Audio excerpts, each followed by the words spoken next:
ஏய் நீ எப்படி உள்ள வந்த? ப்ரோ ஜீவா நீங்க என்ன பண்ணிட்டு இருக்கீங்க? சொல்லு கேட்கவும் வந்துட்டாங்க. என் மேல போலீஸ் கம்ப்ளைண்ட் கொடுப்பேன்னு வேற மிரட்டுறாங்க. மனோஜ் ஏன் இப்படி நடந்துக்கிற? ஆண்டி ஏதாவது கண்டிஷன் போட்டாங்களா? போல உங்ககிட்ட சகவாசம் வேணா நானே முடிவு பண்ணிட்டேன். அன்னைக்கு ஓவன் வாங்கினவனுக்கு பணம் அனுப்புறேன்னு சொல்லி என் போனை வாங்கி என்னை ஏமாத்தி அந்த கறிக்கடைக்காரனுக்கு பணம் அனுப்பிட்டல. நானா?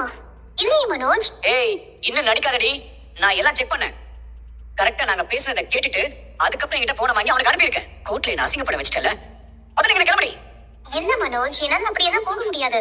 எனக்கும் உனக்கும் தீர்க்க வேண்டிய கடன் நிறைய இருக்கு. இங்க பாரு, உனக்கு எனக்கு நடுவுல எதுவுமே இல்ல. சீக்கிரம் ரெண்டு பேருக்கு டிவோர்ஸ் ஆக போகுது. நீதான் மணிக்கு பணத்தை அனுப்புனேன்னு சொல்லி நான் கேஸையும் உடைச்சிட்டனே. ஏன்னா என்கிட்ட இருந்து உன்னை யாராலையும் பிரிக்க முடியாது. ஏன்னா நான் மேல வச்சிருக்கிற எல்லாம் அவ்வளவு ஸ்ட்ராங்கானது. நீயும் நானும் தான் சேர்ந்து வாழ போறோம். அந்த நம்பிக்கையில தான் நானும் இருக்கேன். அது உன் கற்பனை. இந்த ஜென்மத்துல நான் கூட சேர்ந்து வாழ மாட்டேன். கடுப்பு கலப்பமா இங்க இருந்து போ. அப்ப நம்ம பண்ற ஆர்டருக்கு பணம் வாங்கிருக்கோமே, அது என்ன பண்றது? அந்த பணத்தை நான் ரிட்டர்ன் பண்ண தான் முடிவு பண்ணிட்டேன். இனி நீ சம்மந்தப்படுற எதுலயும் நான் இருக்க மாட்டேன். உன்னால எந்த பிசினஸும் எனக்கு வேண்டாம். நீயும் வேண்டாம். முதல்ல இங்க கிளம்பு.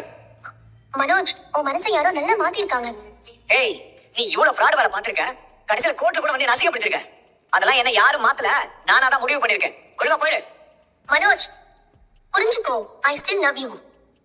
வேற மாதிரி சொல்லிட போறேன். உன் லவ் என்னன்னு எனக்கு தெரியும். மனோஜ் பரவாயில்ல மனோஜ், உனக்கு ஒரு நாள் என் லவ் புரியும்.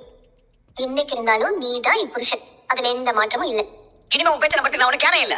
மரியாதை வெளிப்படு, இல்லன்னா நானே உன் கழுத்து பிடிச்சு. மனோஜ் கடைசியா சொல்றேன், உன்னை என்கிட்ட இருந்து யாராலையும் பிரிக்க முடியாது, பிரிக்கவும் விட மாட்டேன். பெரிய சாதனை பண்ணவங்களுக்கு அவார்டு கொடுப்பாங்க. பார்வதி கிராமத்துல பாட்டிங்க கதை சொல்ற மாதிரி சொல்றா. இதுக்கு அவார்டு கொடுப்பீங்க? திறமையும் சமுதாய அக்கறையும் உள்ளவங்கள என்னைக்குமே எங்க பத்திரிக்கை தட்டி கொடுத்து பாராட்டும். சரியா சொன்னீங்க சார். எங்க பார்வதி ஆண்டி நல்ல காரியம் பண்ணிட்டு இருக்காங்க. அவங்களுக்கு நீங்க அவார்ட் கொடுக்கறது கரெக்ட் தான். உங்க பத்திரிக்கையில பெண்களுக்கு அவார்ட் கொடுக்கறத நானும் பாத்திருக்கேன். ஒரு நாள் நானும் அந்த அவார்டு வாங்க மாட்டேன்னு யோசிச்சிருக்கேன். ஏண்டி பகல் கனவு வேற காண்றியா நீ? பூ கட்டுறவங்களுக்கு எல்லாம் அவார்டு கொடுப்பாங்க.